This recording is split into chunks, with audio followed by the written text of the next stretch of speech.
today's class.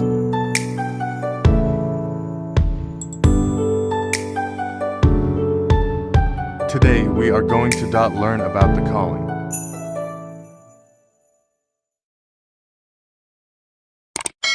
The journey of legacy creation. We all cannot excel in the same way, no matter what we do. We are one people with different abilities, even when dealing with similar tasks. The first step in book writing is knowing your calling, and it is essential to be content with that. If you don't know what to write about, if you aren't shining in what you do, it's a sign that you have not yet discovered your calling. Everyone thrives in the area of their calling, and you can only truly shine within that space. To me, a calling is the inner ability God gave mankind to represent Him on earth and to do what He would have done if He were here. Therefore, to write a book is to express the thoughts of God on paper. This doesn't happen by chance. Some are called to write academic materials, like textbooks, while others are called to write novels. Some are meant to produce Christian literature, such as titles like Who is God?, How to Know God, or topics about Christian living. Given this truth, you cannot write every kind of book, no matter how skilled you are at writing. At its most basic level, a calling can be described as a strong urge or sense of purpose. It's that voice or feeling that tells you there's something you are meant to do, something that is aligned with your inner values, passions, and strengths. In book writing, this calling is often felt as an insistent need to write, to tell a particular theme, or to convey specific ideas that may otherwise remain unexpressed. For some, it is actually a quiet, constant presence, while for others, it is a more dramatic moment of realization that writing is what they are meant to do with their whole life. Unlike hobbies or passing interests, a calling in book writing often feels non-negotiable. It can be a source of joy and fulfillment, but it can also be a source of frustration, especially when the writer encounters obstacles or fails to meet their own expectations. What distinguishes a calling from mere interest is the sense of urgency and necessity. Writers with a calling often speak of a persistent voice or feeling that they cannot ignore. Even when writing becomes difficult or seems impractical to them, they still manage to live their calling and fulfill mandate of which is why they were born. Unlike men of God who preach from the pulpit, authors' pulpits is their books. They preach, advise, guide, command, and stir up one's faith through what they write. I once had a dream of where the Archbishop Charles Aguinasar, the founder of Perez Chapel International, Accra, Ghana, praying for me. Among many words he spilled while praying, I only remember one. You will write books upon books on this earth, said the Archbishop. I believe God is the source and the plug of everything we can do. However, it has its own way of manifesting.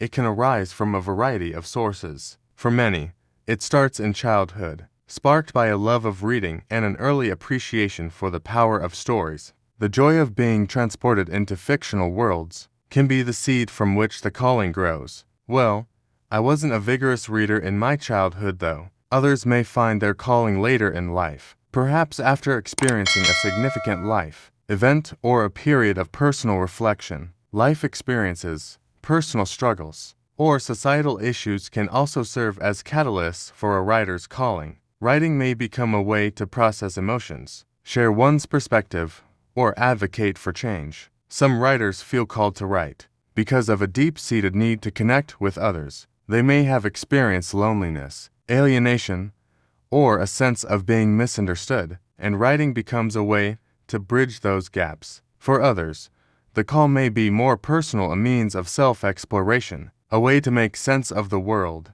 or a desire to leave a lasting legacy. Regardless of its origins, the calling to write is often tied to a sense of purpose and meaning that transcends the individual writer in his or her world. Walking with someone for a very long time, one can be impacted. The sure word of Jesus Christ was that His disciples will do more of what He ever did while on earth, and that is because the disciples had walked with Him.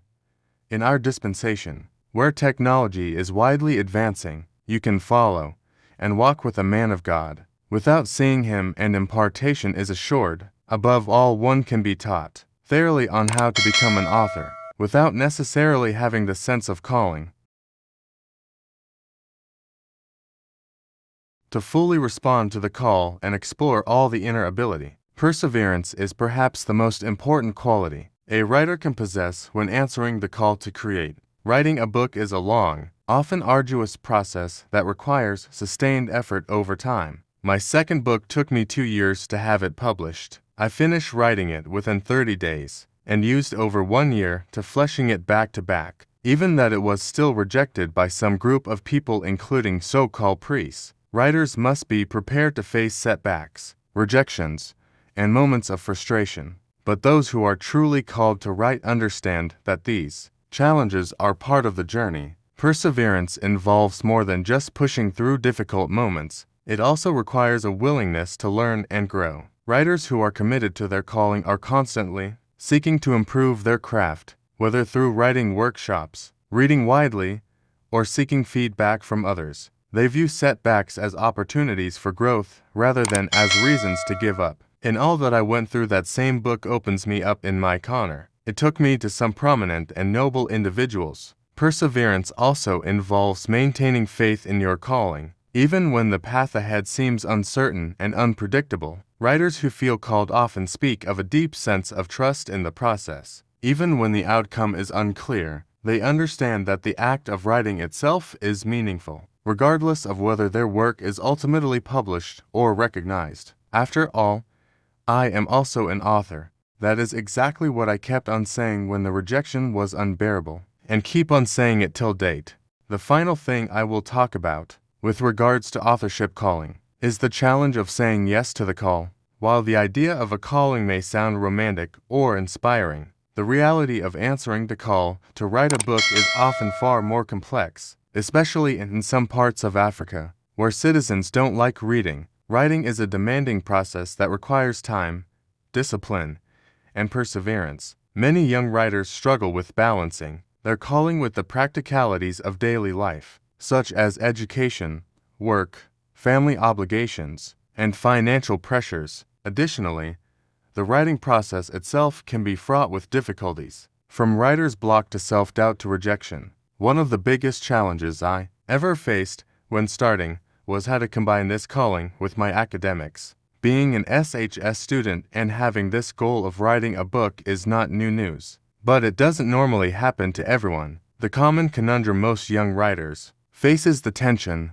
between their creative vision and external expectations. Writers who feel called to write often have a clear sense of what they want to say, but they may face pressure on how to put it together on paper. On the other hand, there is pressure from publishers, elderly individuals, so-called agents, or readers to write in a way that is more commercially viable or mainstream. This can create a conflict between staying true to one's calling and meeting the demands of the market. For some writers, this tension can be a source of frustration or even disillusionment that leads to a loss of purpose. Writers who feel called to create often place high expectations on themselves and their work. This is also a challenge. They may fear that their writing will not live up to their vision, or that they will never achieve the level of success they desire compared to other young writers who live abroad. This inner force can be paralyzing, leading to procrastination or creative blocks. It can also make it difficult for writers to take risks or experiment with new ideas, as they may be overly focused on avoiding failure. If you are a young writer out there, understand that you will forever be making mistakes.